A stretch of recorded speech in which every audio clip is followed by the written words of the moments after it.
You are listening to I Am Refocused Radio with your host, Shamaya Reed. This show is designed to inspire you to live your purpose and regain your focus. And now, here's your host, Shamaya Reed. Hey, welcome to I Am Refocused Radio. We are here once again, and man, today we have another amazing show lineup for y'all. Today we're going to be talking to an amazing business owner. His name is Peter Anthony. He has an amazing website you need to go check out. It's peteranthonyconsulting.com. Man, he's not just a coach, but he is someone that's going to help you who's listening to the show. You tune into the right show. I want to say first and foremost, thank you, Peter, taking time talking to us, man. How are you doing today? I'm doing good, Shamaya. Good morning. Good evening from Sydney, Australia. And man, I love the fact that we get to have guests internationally, and it's always great to have insight from people like yourself who are leaders in your own community and doing great things with your business, because it is a platform. So before we dive into everything that you do, kind of tell the audience a little bit about your background story. You're not just a business owner, you're also an author and speaker. So kind of gives a little good idea of who you are. That's a great question. I work in 12 countries around the world right now. 12 years ago, when I started my business, I was working off a kitchen bench and a laptop at my home in Manly.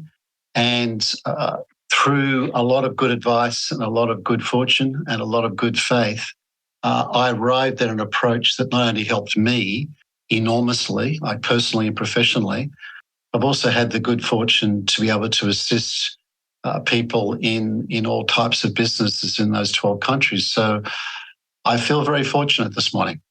That's awesome, man. And when you decided that you wanted to be a business owner, did you always have that in you that this is what I want to do? Did someone inspire you? Because I know there's some people who come from a family of entrepreneurs. What was that like for you when you first started?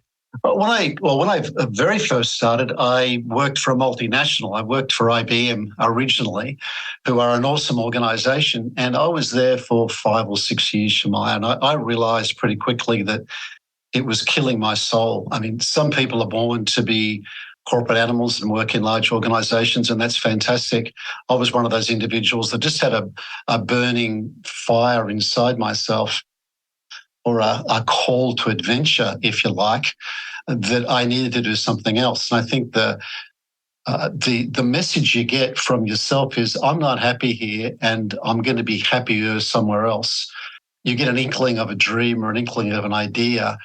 And if you're ever desperately unhappy, it's usually because you're off your own track, not somebody else's track or the boss's track or the corporation's track. I think each person, and I was an example of this, has an inkling or a feeling or a sense of what they are really destined to do. And what I found is the more I followed that call, or the more I explored that dream, if you like, the happier I became, and also the more successful I became, because I believe we've all got unique contributions to make. We know what those contributions are. And you arrive at a place where you feel good by doing well. You're answering your call. You're doing well at that particular call because that's what you're designed to do. And you become useful to others because you're making a unique contribution in their lives or in their workplaces that no one else can make. So I call it, the name I give it is called Collabradabra, which is the magic of a collaborative approach. When you reach out to the world in a collaborative faith or a collaborative mission, if you like, not only are you improving your own life, which is fantastic, but you're also demonstrably improving the people's lives around you. And it's a great way to live. I highly recommend it. We're talking to our guest today, Peter Anthony, and you go to his website, peteranthonyconsulting.com. When you are coaching your clients and you're working with them, you cover multiple things. So for the audience, kind of paint a picture of what is the process like when you're working with clients one-on-one. When I'm working one-on-one, I guess it depends on their role in the organization, Shamaya, but I usually start with the individual and we do like a psychometric assessment, which is looking at their personality closely on 3 different levels. We're looking at who they are underlying, which is like who this underlying soul or person is, how they might adjust or change when they get to work, and also how they might turn up or respond under stress. And what I'm looking for is helping them get on track. So have the way they're living every day, if you like, or the way they're turning up at work as close as possible to who they really are or what their core personality is. We take that and then we say, okay, you can't work as an individual. You've all got to work in groups and teams, and think, well, and whether that team's a virtual team or like an in-person team in an office, you think, how do I collaborate in a team? How do I get the wisdom of that particular crowd? And what we find is a well-formed, diverse group or team makes smarter decisions and its smartest members. And we can run simulations or exercises in workshop environments where we can show people, let's give you all an activity to complete. Maybe you've been involved in say an airline accident and you've survived with 10 others, and here's what you have at your disposal. We get each individual person to make a decision about ranking those items from 1 to 10. Then we get the group to make a decision, and the group always makes a smarter decision than the so-called smartest or best outcome could be. And there's a lot of research behind this approach. They go, okay, I'm collaborating with myself. I'm becoming the best version of me. I'm then taking that best version of me into a well-formed, diverse team that's going to make smart decisions. I'm then going to work, if I'm running an organization or I'm running a much larger group or a company, I'm looking at how I create a collaborative culture so all the diverse disciplines in the organization can collaborate and self-actualize together. And then finally, and potentially most importantly, if you've got clients or customers that are external, how do you collaborate with that client or customer set in a way where your organization becomes ideal for them? So you understand who's my ideal client, who's my ideal customer, and what unique value are we delivering to this customer or to this group of people, and how do we become more ideal for them? And once we do that, we start experiencing profitable growth. So it's multi-level. And when I first meet a client, I may come in at any of those levels. It depends where they are. I'm looking for what I call high leverage items. What area in their business can I provide the most leverage with the fastest? Whether that's individual, whether it's a team, whether it's a culture, or whether it's an external sales or customer relationship. And it's important because we keep kind of circling around this word collaborate, right? So a collaboration is like building relationship, is like building rapport. So that is something that sounds like it's very important in what you're, teaching and going over with clients with different tools and resources that you provide with your brand. When it comes to them learning the functions of this and the fundamentals of this, how do you illustrate for them the potential impact this can be when they are dealing with sales in their, company that they work for, or, the appropriate department, whatever? Because sounds like to me, this is working hand in hand for you to attract, more opportunity for growth, obviously for your business, and deal with it in a manner where that relationship part starts to grow. Yes. And I love the idea of this conversation, which is about refocusing. And if I take that question and think, okay, I'm refocusing, I'm potentially focusing or facing some sort of adversity in my business. I'm not getting the sales growth I'm looking for, whether that's as an individual or in an organization. I think, well, how do I refocus? Well, I refocus by looking at traditional selling and doing the complete opposite. Because most folks will reach for a sales book or a sales video on YouTube and look at how do I sell. And you think, well, I'd be asking you to think about the last time you felt like you were being sold to. What happened? You distanced yourself in the relationship, you got cynical about what was being told, and you tried to put downward pressure on fees or prices. You think, well, if that's the outcome I'd like, go ahead and sell. Well, it's not the outcome we want. Plus, it's not a very genuine way to be living or to be acting or to be believing. So what I'd recommend is to focus on the relationship, focus on building a collaborative relationship. And our research and our experience has taught us that there's three key intentions in a collaborative relationship, and there's a number of steps, or what we call moments, that matter in that collaborative conversation, which is different than a sales conversation. If you think about the intentions, you think, well, clearly my intention is to be collaborative, and you make that really obvious to the people that you're working with. Hey, I'm interested in building a collaborative relationship here, so we both get better outcomes than we could alone or with anybody else. I'm interested in being authentic and genuine in the way that I build this relationship with you, and that's upon you to be authentic and genuine. And also be optimistic, because all the good research says that people that are optimistic have more influence over others than people that are pessimistic. So with those intentions, you think, okay, I'm going to be having the sales conversation, whether it's through Zoom or whether it's face-to-face. And we like to think that there are 6 moments that matter in the conversation, and it's your ability to recognize and fulfill these moments, if you like, that will help you build both a collaborative relationship and, more importantly, the collaborative outcomes. Because some folks say, well, some people are outcome focused, some people are people focused. The beauty of this collaborative approach is that you get both. You both build the relationship, which is enjoyable of and by itself, plus you both get better outcomes than you could without that type of collaboration. Is that the sort of thing you're looking for, Shemaiah? Yes, because it just led me to where I was going to drive the next point, and that is when people experience, XYZ brand, like whoever's listening, just think about the brand that you love, the most, whether you drinking the brand, you eating the brand, or you wearing the brand, you driving the brand, wherever that brand is. They, at some point, got you in emotional states, right? Where it's like, man, I love this, X, Y, and Z.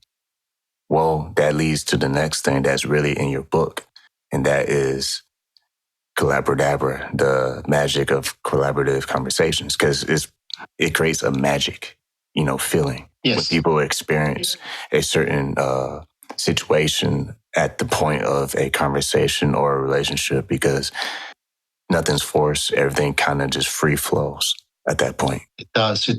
And if you think of the best brands in the world, the biggest brands, the way they build that brand, whether it's Coke or Nike or whatever brand that you may be engaged with, McDonald's, BMWs, Toyotas, they all do the same thing. I mean, if you look at any great advertisement, it always opens with the consumer, you, in view, with a particular problem.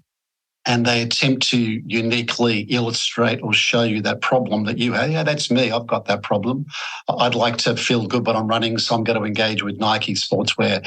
I want a refreshing drink, so I'm going to grab a Coke. I want a fast meal. It's easy to get, so I'm going to go to McDonald's. Whatever it might be. Hey, that's me. And you see you, and the brand builds a relationship with you that endures. So what they're looking for in building a brand is a unique understanding of your needs and your environment. And what I'd recommend to you as an individual is that you are a brand. I mean, Shemaiah, you're a brand. You're a very successful brand because you're very good at what you do. And listeners engage with you because you've built that personal brand, if you like, around you. If you look at the most successful entrepreneurs in the world, you look, say, for example, now we can talk about Elon Musk. He has developed a brand. He's developed a brand which is smart, articulate. He's quirky. Investors engage with him, and he's worked across multiple industries. I mean, he wrote PayPal with his brother. He developed Tesla, then SpaceX, wanting to land rockets on Mars. Then he started a boring company in Los Angeles to build tunnels under the roadways. He's got Neuralink, attempting to help people with catastrophic spinal cord injuries to help improve their life. And most recently, he purchased Twitter. Now, whether he stays CEO is a big debate right now. I'm not suggesting to be pro or anti Elon Musk, but he is a brand, and he's a brand that investors relate to because he's authentic, he's very much himself. He's optimistic about the future. I mean, how much more optimistic could you get than starting a civilization on Mars? And he's collaborative. I mean, he collaborates with his investors, with his employees, with the various industries he's involved with, and he's looking towards making the world a better place. So he's a global, well-known example of this approach. This isn't something that I invented. It wasn't like Peter Anthony sat down one morning and cracked this idea. I mean, it's the essence of the evolutionary spirit. The reason the Homo sapiens arose from the Neanderthals was that we developed these frontal cortexes that helped us communicate and collaborate with each other so we could be more successful as a species.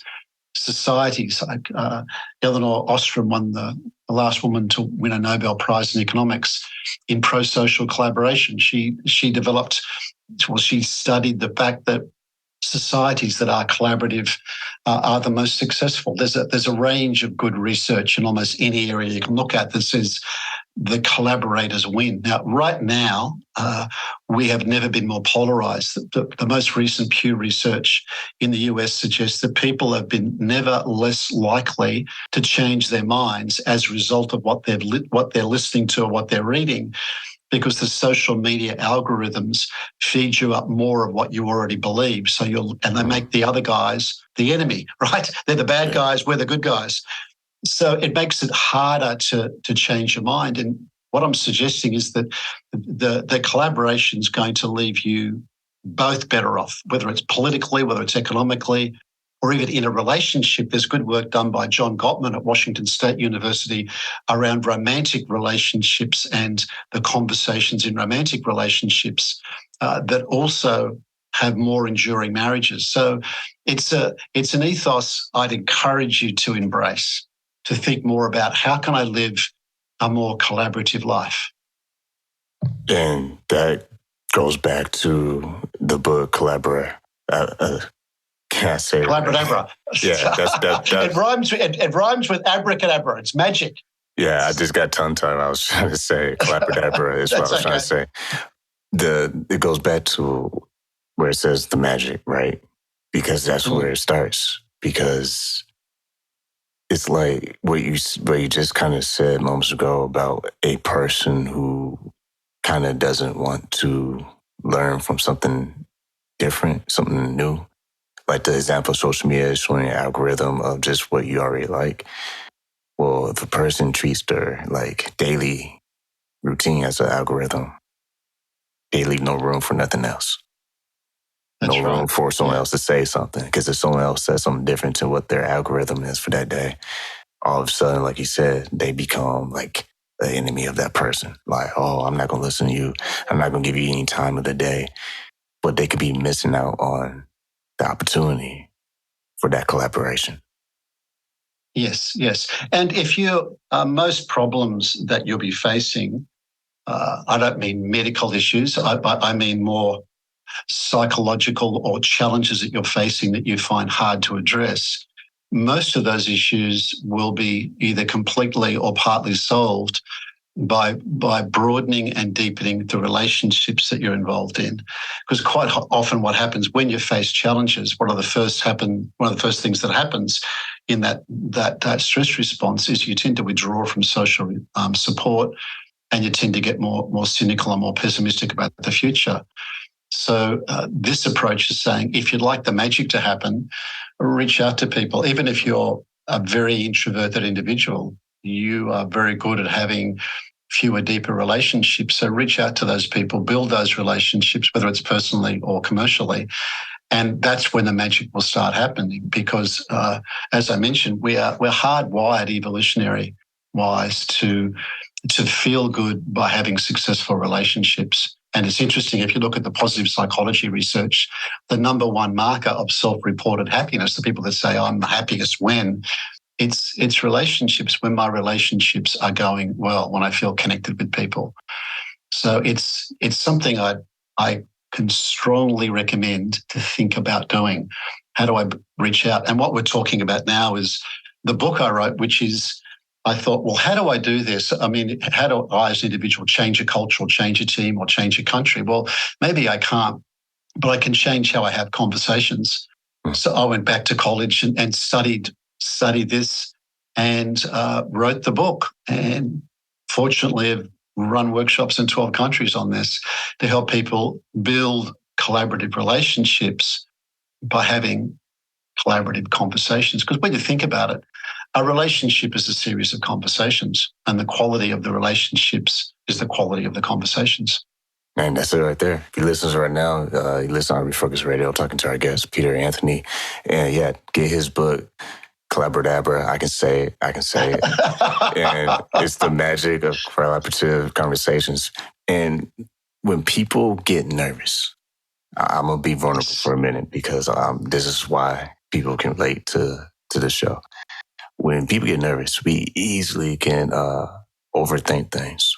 Because that's like, it's funny you say introvert because I'm a big introvert. And what I'm getting at is sometimes you miss out on collaborations because you overthink the process to the point where you just shut it off. Not because you want to, but you just end up doing it.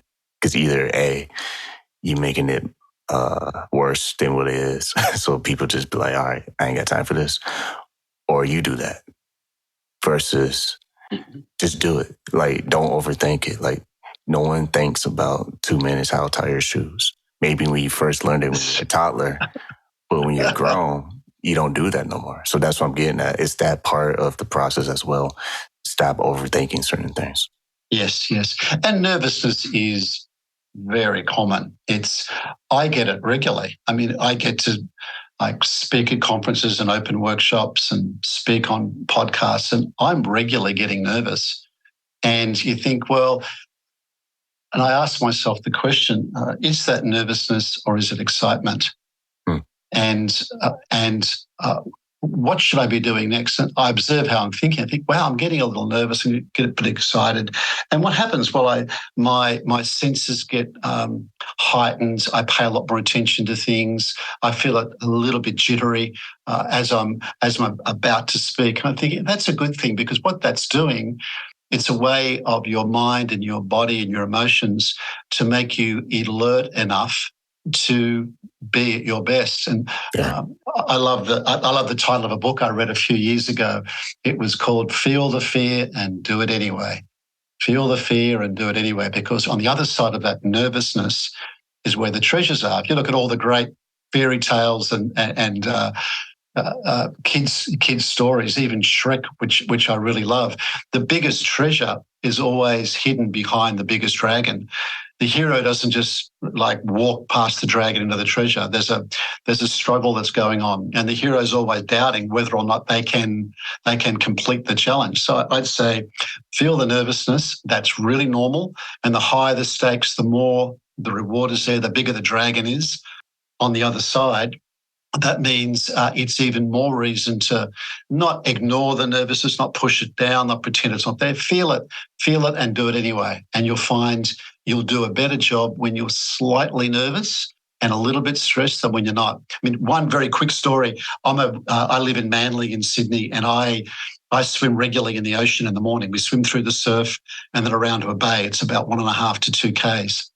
And quite often the waves get big and we've got to make decisions about, do we get through that surf or not? But what I find is the bigger the surf gets, the more I pay attention to it. It actually looks bigger than what it really is. And that's because I'm watching it more closely. Yeah. The waves aren't actually bigger. I'm just watching them closer, and you'll find all your attention zeroes in, and then you can perform at your best. And the reward is the other side is where your life changes, and you get the self-respect to say, hey, I dealt with that potentially challenging situation for me. I swam through that surf. I ran that meeting. I called that client. I had that conversation I was scared to have. And the other side is where you feel better. You get that sort of sense in your bones, that self-respect that only you know you can get. Man, that's some good stuff right there, because there's so many examples you can put in that to prove that theory, or whatever you want to call it, is a practice, if you will, because it's like for an athlete, for them to reach that potential of their career, to do well, succeed. For a business person to succeed, a career person to succeed and go promotion.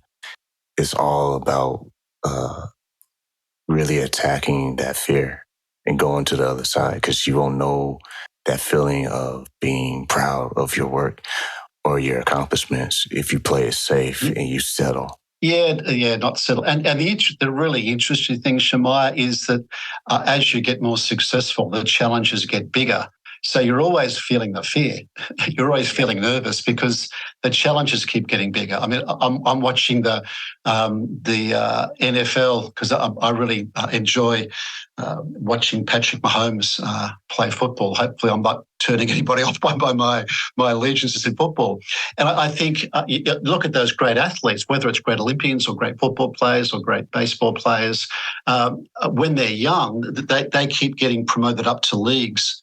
And the challenges get bigger and bigger. And one of the reasons we love watching them play is because they keep stepping up to that challenge. We enjoy that because we're watching ourselves. We'd like to see ourselves in that person. And that's just a message from the universe back to us saying, hey, step up to your challenge. Not because it's a challenge, because that's what you're destined to do. And that's when you'll feel better. You'll feel much better stepping up to the challenge and realizing that you can conquer it than sitting back and just not doing it and feeling worse because you're not realizing your destiny. That's the Collabradabra right there. That's the magic. And the other person gets it too, Shemaiah. I mean, it's not just you get it. When you're collaborating, you get that feeling and you help them achieve something that they may not have thought they could achieve either. And you get to build the relationship and create an outcome you couldn't do alone. That's where the real magic takes place, happens again and again. And watch the quality of the relationships improve, the quality of the people that you have them with, and the quality of the outcomes that you get to enjoy in your life. And I had someone recently kind of share a similar idea, and their point was in their business, they had to eventually delegate because without that collaborative effort of everyone involved, they would actually hurt the business versus help it go to the next level or get, to the next goal that they're trying to reach, because it is basically you're almost delegating everything for people to help you as you do what you specialize in. Yes. And some people I know got promoted to a level where they were. I was working with a large engineering consulting firm, and one of the engineers there, he was a world-class engineer. He kept getting promoted to a level where he wasn't doing engineering anymore, and he was desperately unhappy. And he asked for a demotion back to a role where he could work more, what he calls working on the tools, because he really enjoyed that hands-on engineering. So it's, and only you'll get this sentiment. I can't tell you what that is for you. Only you know what that is, because you'll know in your bones, in your heart, what you're designed to do. And when you tap into that and you fully express it, that's the magic. And that's what I've learned through the past, 12 or 15 years? Man, that's awesome right there. And if you listen on Refocus Radio, talking to our guest for today, Peter Anthony. Go to his website, peteranthonyconsulting.com. And before we wrap this up, call to action for our audience. They want to check out more information on your website before they contact you. What's the one thing you recommend that they do once they visit your website? The one thing I recommend they do, they can visit the website, they can look at the book, which I'd very much appreciate if this message resonates with you. But the one message I would like to leave people with is to think about a conversation you're not having, whether that's a personal conversation or a work conversation or a friend conversation, and make a decision tomorrow to wake up and have that conversation, whether it's over the phone or through Zoom or face-to-face. And watch your life change. Have that conversation you've been delaying or you've been too afraid to have, and think about having those conversations with a collaborative spirit, because what I found is that's when the magic in your life will begin. Once again, our guest for today, Peter Anthony. You can go to his website. For you one more time, it's peteranthonyconsulting.com. Get his amazing book on Amazon, Collabradabra. It is a book you need to read. I mean, people can, like I said, get stuck in old thinking. And everything we talked about is going against what you always are thinking about, and try to think on something different. Because if you continuously only think about a certain thing for a certain way, you get the same results. It's until you are open enough to say, all right, let's try to flip this a different way. And then that could be a whole different conversation at that point. That's right. All right, man. I want to say thank you to Peter Anthony, taking time out of your schedule, talking on Refocus Radio, man. Appreciate your time. Absolute pleasure, Shemai. Have a great day.